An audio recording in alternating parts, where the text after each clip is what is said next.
Welcome in to the fun astrology podcast for Monday, June 14th. Thomas Miller with you. Thanks for joining us. We've got another really monumental day here that we'll pick apart because this is, again, in the path of Saturn and Uranus. You remember we've been talking about this all year.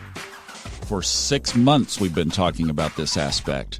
Saturn in Aquarius and Uranus in Taurus square again today. This is the second of 3 this year.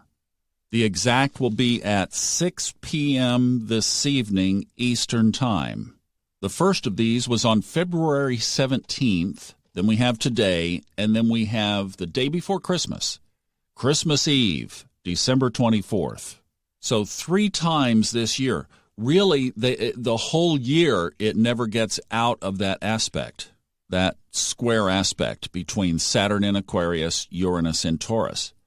Next year, this is the reason this one is so significant. Next year, they stay in close proximity. In fact, they don't square again, but I like to think of the elbow bump, the new COVID elbow bump. That's what they do next year. So this aspect is a biggin.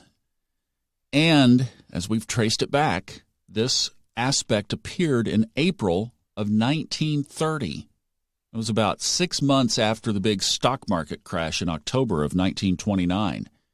It showed up 3 times during the Great Depression. If you trace it through, most of the times that Saturn and Uranus are in a square aspect, we've had recessions.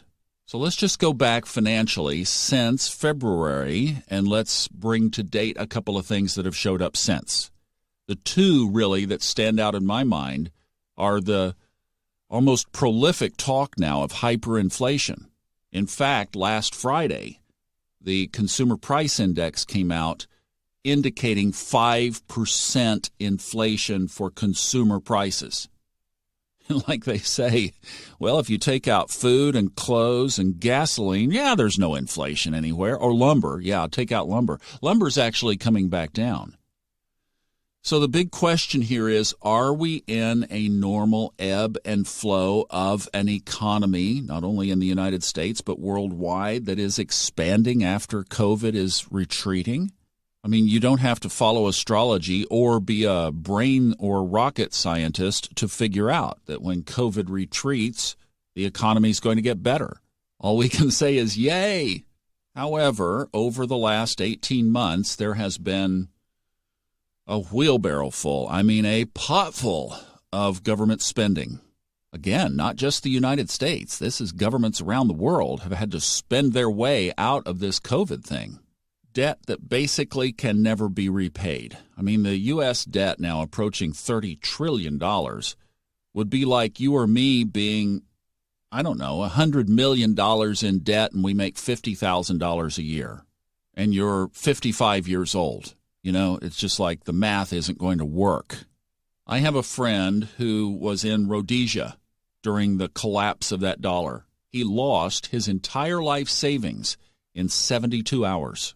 Basically, the value of the Rhodesian dollar went to 0. You can buy it on eBay now. And prices went through the roof. And it happened because of excessive government spending. The credit card bill came due, in other words. Now, I'm not an economist, far from it. But I do think that there is propping up of this whole system. It's kind of like around here. On these mountains in North Carolina, they build houses on stilts. Well, we've built an economy on stilts. Again, I'm talking globally here. And one day, the stilts have to be rebuilt.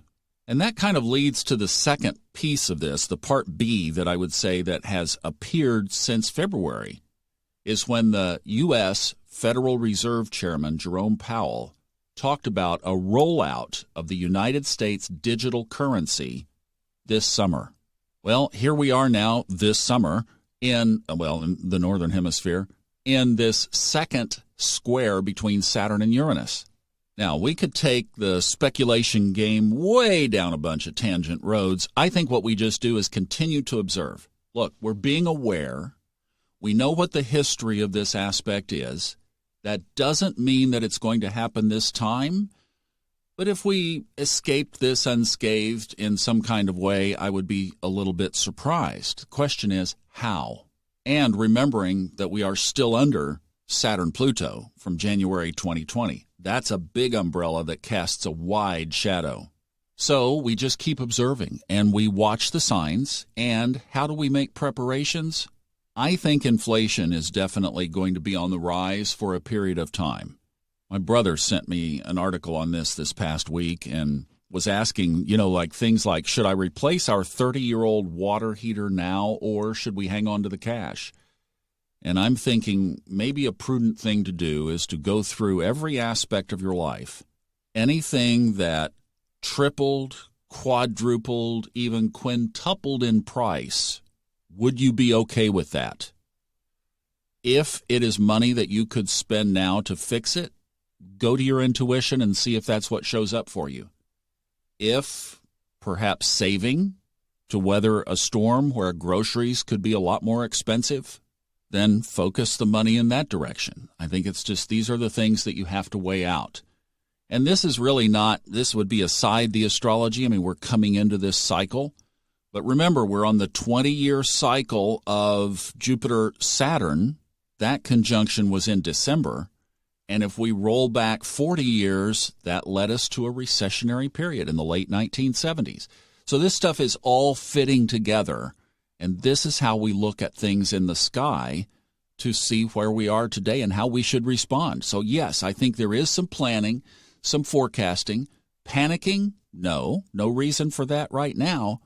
And just keep watching the signs. And, of course, I've got an eye on this, and we will continue to report in here on the Fun Astrology Podcast.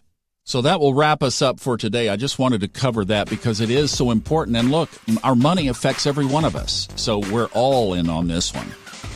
Okay, we'll be back tomorrow.